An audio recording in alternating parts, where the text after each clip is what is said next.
With an event like the Olympics, one of the things we see is that it's an international story, obviously. It has a national level story arc as well as one that could be individual to specific markets where, say, athletes may be from or where there is a training center.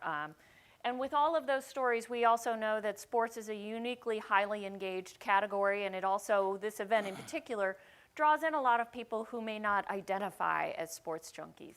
So we really saw a lot of opportunity here to reach people who are highly engaged and very loyal,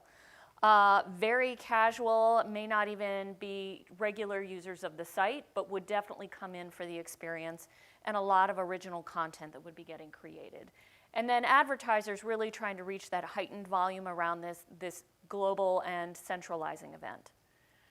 Out of this then, there was a lot of coordinating complexity, and this is where, when you're pulling together an event of this scale, one of the things we automatically look for on the product organization side is how can we find efficiencies? Where do we find ways to optimize all aspects of this? When you think about a 14-hour time difference between Pyeongchang and DC, one of the things we had to factor is who was going to turn on feeds at 5 o'clock in the morning, or in particular, when you get an email from one of our videographers from the ski slope on at 5:30 in the morning about where is the video that they just thought was going to be featured, which happens. One of the things you find out is like the complexity of layers here really is where you start to align on how do we then get complexity out of the system.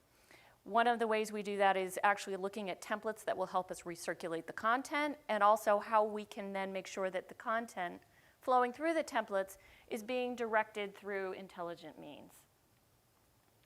So with that in mind, when we think about that, there's also the added piece of editorial standards, whether it's our own network original content, if it's third-party content, if it's information that's coming from our users. How are we maximizing all of those experiences and driving both user value, so they're always seeing something fresh and new from constantly changing and evolving events, to also providing value for people who are trying to reach those viewers as advertisers.